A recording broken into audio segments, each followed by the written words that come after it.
22 वाक्य डायरेक्ट हां से माने दलभेद सृष्टि करंती से माने दलभेद सृष्टि करंती से माने सांसारिक मना से माने सांसारिक मना ओ ईश्वरक आत्मा विहीन ईश्वरक आत्मा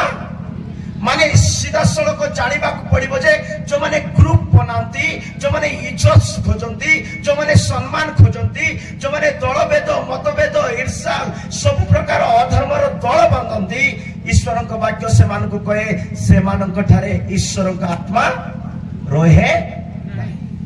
सेतिपाई प्रथम करंत्य 2:11 वाक्य रे भी लिखा अछि मनुष्य आत्मा जा पाकर थिबो मनुष्य विषय जानिबो ईश्वर का आत्मा जा पाकर अछि तो ईश्वर का आत्मा जानिबो किंतु 12 वाक्य रे लिखा अछि संसार आत्मा जा पाकर थिबो संसार विषय से जानिबो परंतु कारण मनुष्यर विषय सब मनुष्यर थिबा आत्मा बिना आउ किए जाने मनुष्यर विषय सब मनुष्यर आत्मा बिना किए जाने सेही परि मध्य ईश्वरक विषय सब ईश्वरक आत्मा बिना हालेलुया हालेलुया ईश्वरक विषय सब ईश्वरक आत्मा बिना किए जानि पारिबे नाही जदि आम जीशुकर आत्मा पाइनु सेवार आत्मा पाइनु अभिषेक पाइनु परित्राणर शक्ति को अनुभव करिनु ताले आम जीशु को जानि पारिबा नाही जीशुकर आत्मा बिना ईश्वरकर आत्मा बिना वाक्यर आत्मा बिना पवित्र आत्मा बिना आम कौन सी व्यक्ति ईश्वरकर मन को जानि पारिबा नाही मु काली कहूली जीशुकर मन विषय जीशुकर मन कथा छाड़ते मशा को मन कथा कहूँ मशा गोटे राज परिवार लालन पालन बढ़ी हालेलुया मशा नाइन नदी रे ताको बाहर कले नाइन नदी रे छोट 2 वर्षर छुआ थिला मशा आ सेही मशा को नाइन नदी रु बाहर करिसंती नाइन नदी रु बाहर करी फारंक घर को निया जाय अछि फारंकर झियर निज पुओ भलिया ताको पालन करिसंती राजमहल रे मशा बढ़िछि ताको ज्ञान रे बुद्धि रे कौशल रे विचित्र सुंदरता रे सब प्रकार सुख सुविधा मिली थी काको मशा को ए सब सुख सुविधा मिलला परे मध्य मशा को पचारले कहउचंती मशा एमिति रहिबा को भल लागुची ना ओटिके सुविधा दरकार मशा कोन कहउचंती जानिचंती मशा कहउचंती राजांको राजमहल रे सुख भोग करिबा अपेक्षा हालेलुया राजांको राजमहल रे सुख भोग करिबा अपेक्षा मो लोक मानक सहित मो सेवक मानक सहित मोर प्रभुकर लोक मानक सहित दुख भोग करिबा मो पई यथेष्ट बोली कहउचंती प्रेज द लॉर्ड मो प्रिय ईश्वर का आत्मा थिबा लोक माने दुख भोग करिबा पई सरेंडर होतिबे सेवा माने कोन हालेलुया जीशुकर सेवा करिबा माने कोन भाबिचंती सेवा माने कोन प्रथम लाइन रे फर्स्ट नंबर आसीबो सेवा माने निजको त्याग करिबा कोन निजको जीशु कहले जे मोर क्रूस बहन करिबो नै से मोर शिष्य से क्रूस ग्रहण करिबा पूर्वरु आपना को त्याग कले जाय मोर शिष्य हो प्रेज लॉर्ड मो प्रिय ईश्वरक लोक माने शेष दिन मानकरे ईश्वरकर आत्मा बिन दलभेद मतभेद ईर्ष्या ए प्रकार षडयंत्र लोक माने बंचंती से माने आत्मा विहीन सेतिबाई लूक रचित सुसमाचार पढ़िबा दरकार न काली कहि अछि लूक रचित सुसमाचार 17 अध्याय 26 27 28 30 पर्यंत लेखा अछि अंतिम दिन ने लोक माने खाइबा को भलो पाइबे मैरिज हेबा को भलो पाइबे विवाह हेबा पई भलो पाइबे सुख सुविधा रे बंचिबा पई भलो पाइबे किंतु ईश्वरकर सत्यता को खोजिबा पई भलो पाइबे नै वाक्य सुनिबा पई भलो पाइबे नै ईश्वरक सम्मुख को नम्रता रे आसीबा पई भलो पाइबे नै कारण अंतिम दिन ने लोक माने निज चेष्टा करिवे निज पई चेष्टा करिवे सम प्रिय ईश्वर लोक माने द्वितीय पितर 1:12 रु 15 वाक्य जदि पढ़िबा पितर सेमान कहउचंती ए प्रकार लोक को चेतावनी दियो जो माने सत्य वाक्य रे कर्ण दउरांती जो माने सत्य उपदेश रे कर्ण दउरांती सेमान को प्रति सावधान एई माने सब होला विशेष काल रो भीषण समय रो उपस्थित लोक माने को माने सत्य को जो माने सुनुरांती को माने वाक्य बोले इच्छा नहीं प्रार्थना बोले इच्छा नहीं उपवास बोले इच्छा नहीं प्रभु को पाई बंचिबा बोले इच्छा नहीं सत्य प्रति जो माने इच्छुक नहंती सत्य को प्रति जो माने इच्छुक नहंती से माने शेष दिन रो लोक माने पढ़ंतु कहबा बात पढ़ंतु अतएव तुम्हे माने यद्यपि एही सब विषय जानो যদি ବି ତୁମେ ମାନେ ଏଇ ସବୁ ବିଷୟ ଜାଣ ଓ ପ୍ରାପ୍ତ ସତ୍ୟରେ ସ୍ଥିରୀକୃତ ହୋଇଅଛ, ପ୍ରାପ୍ତ ସତ୍ୟରେ ସ୍ଥିରୀକୃତ, ସତ୍ୟରେ ସ୍ଥିର ରହିବାର ଅଛି, ଯୀଶୁଙ୍କ ନାମରେ ସ୍ଥିର ରହିବାର ଅଛି, ବିଶ୍ୱାସରେ ସ୍ଥିର ରହିବାର ଅଛି, ଧାର୍ମିକତାରେ ସ୍ଥିର ରହିବାର ଅଛି, ପବିତ୍ରତାରେ ସ୍ଥିର ରହିବାର ଅଛି, ପ୍ରାର୍ଥନାରେ ସ୍ଥିର ରହିବାର ଅଛି, ବାପ୍ତିସ୍ମରେ ସ୍ଥିର ରହିବାର ଅଛି, ପ୍ରଭୁଙ୍କ ପ୍ରେମରେ ସ୍ଥିର ରହିବାର ଅଛି, ମଣ୍ଡଳୀରେ ସ୍ଥିର ରହିବାର ଅଛି, ସେବାରେ ସ୍ଥିର ରହିବାର ଅଛି। ବାଇବେଲରେ ଲେଖା ଅଛି ଯଦି ତୁମର ମାଲିକ ତୁମକୁ ଗାଳି କଲେ ମଧ୍ୟ ନିଜର ପଦବୀ ଛାଡିବାକୁ ନାହିଁ। ପ୍ରେଜ୍ ଦ ଲର୍ଡ। ତୁମର ମାଲିକ ତୁମକୁ କଣ କହିଲି କୁହନ୍ତୁ, ତୁମର ମାଲିକ ତୁମକୁ ଅପମାନ କଲେ ମଧ୍ୟ, ତୁମକୁ ଗାଳି କଲେ ମଧ୍ୟ, ତୁମ ବିରୋଧରେ ଷଡ଼ଯନ୍ତ୍ର କଲେ ମଧ୍ୟ ତୁମକୁ ମିଳିଥିବା ପଦବୀ ତୁମେ ଛାଡିବାକୁ ନାହିଁ ବୋଲି ଈଶ୍ୱରଙ୍କ ବାକ୍ୟ କହେ। ଉପଦେଶକ ତାର 10:4 ବାକ୍ୟରେ ଲେଖା ଅଛି, ଉପଦେଶକ ତାର 10:4 ବାକ୍ୟରେ ଲେଖା ଅଛି, ଯଦି हाकिम का क्रोध तुझ पर भड़के तो उसका क्रोध में अपना को संस्थान कौनसी विरोधाभाव उत्पन्न हेले अपना स्थान छाड़ नहीं। हालेलुया। अपनार स्थान छाड़िबाकु नुह, अपनार पवित्रतार स्थान छाड़िबाकु नुह, अपना आत्मिक स्थान छाड़िबाकु नुह। अनेक लोग टिके किए कहि देले छाड़ी देबे, मु मंडली छाड़ी देबी, मु पास्टर काम छाड़ी देबी, मु सेवा छाड़ी देबी, मु घर छाड़ी देबी। नो, सेटा भलो लोक नु। मु काली कहूली जड़े व्यक्ति छाड़ी कर अलग जाऊँच मैंने कौ मंडली को जाऊँच, घुषुरी मान मंडली को जाऊँच काली कही सारी। Praise the Lord. जड़े जदि बापा ठारू अलग हम, परिवार ठारू अलग हम, मंडली ठारू अलग हम, तार सहभागिता, तार मंडली, तार समवेश घुषुरी मान सहित रहो। एटा लेखा अछि जदि तुमर हाकिम का क्रोध तुझ पर भड़के तो भी तुमर शासनकर्ता को मन रे तुम विरोध रे किछि विरोधाभाव हेले मध्य आपण स्थान छाड़िबाकु नुह। Praise the Lord. जाकुब को जदि पचारिबो तुमे ए स्थान केमिति पाइलो, जाकुब टिके कोति बोली पचारले जाकुब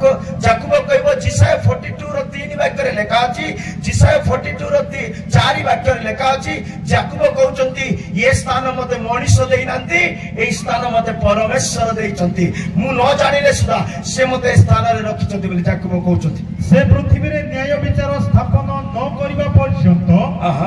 निस्तेज ओ हीन साहस नहिबे। आउ 42 रो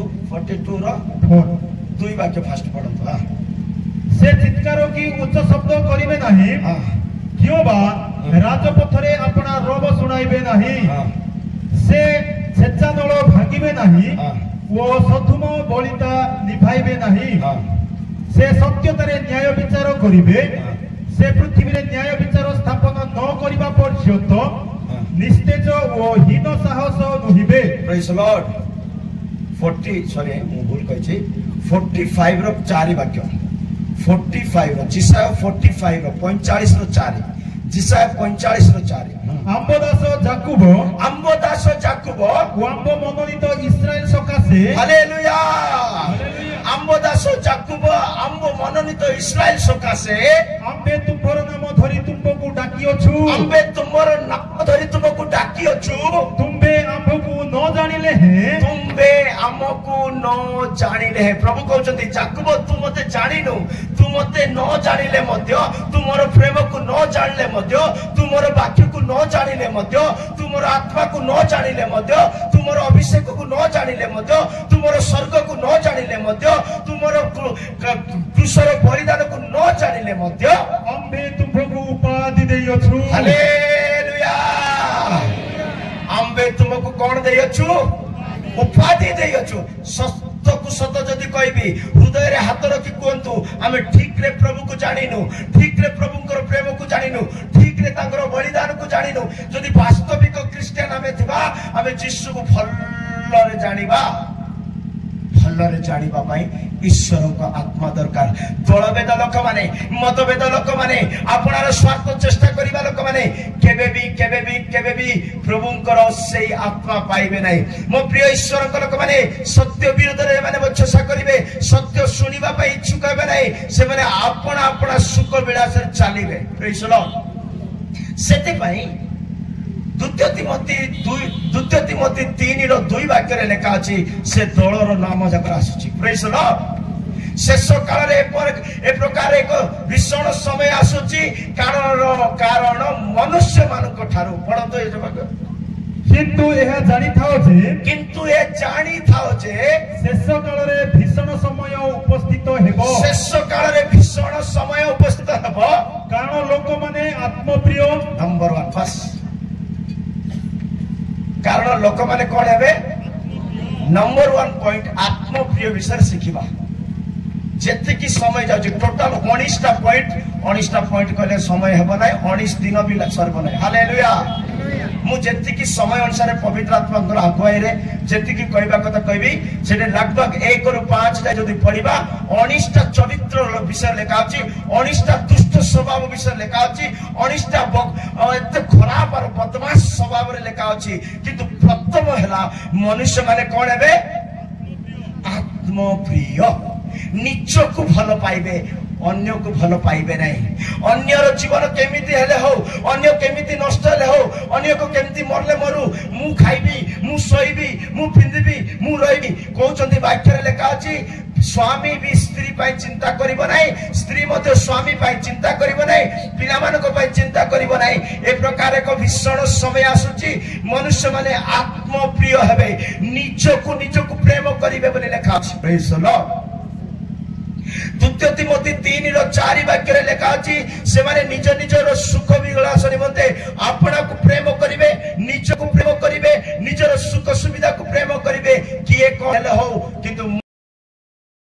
प्रिय ईश्वर लोक माने आपना पाई आपनार परिवार पाई आपनार जीवन पाई मु ठीक रहिले सरी मते ठीक मिलले सरी मो पाई मिली गला बस एमिति समय मनुष्य मान ठारे देखा जिवो ए प्रकार चरित्र रे जो मान जीवन देखा जिवो से माने केबे भी जीशु को आगमन रे जाई परिबे नै उदाहरण स्वरूप जदी आइबो को पचारिबा आइबो बोले तीनटा दिन सो माइंड को आसुति मारे केतरा आइबोर नाम एंती आखि बंद करले आइबो जणे ईश्वर भयकारी आइबो गोटे धार्मिक व्यक्ति आइबो गोटे शीत व्यक्ति से कुक्रिया को त्याग करिबा व्यक्ति चारटा ना एंती आसुति बारछि से आइबो कोन कहउचंदी जानि चंदी मु जतबेले मो घरे बसी खाइबा पय आरंभ करूची सुनंतु आइबो कोन कहउचंदी देखंतु मनुष्य माने शेष काल रे निज निज पय चिंता करिवे आइबो एते बड़ धनी व्यक्ति आइबो एडे बड़ धनी व्यक्ति धार्मिक व्यक्ति पवित्र व्यक्ति सत्य परमेश्वर को भय करिबा व्यक्ति पाप ठारू दूर रे रहबा व्यक्ति से कोन कहउचंदी जानि चंदी मु जतबेले मो घरे बसी खाइबा पय बसिली कोटे पय बसिली आइबो कहउचंदी मु जतबेले मो घरे खाइबा पय बसिली आम गाँ रो समस्त विधवा अनाथ पिला मते मने पड़ी जानती बोली आइबो कहउचंदी आइबो कोन कहउचंदी मु जतबेले खाइबा पय बसिची खाउनी ये आइबो खाइबा को बसिची खाली खाइबा पय बसिले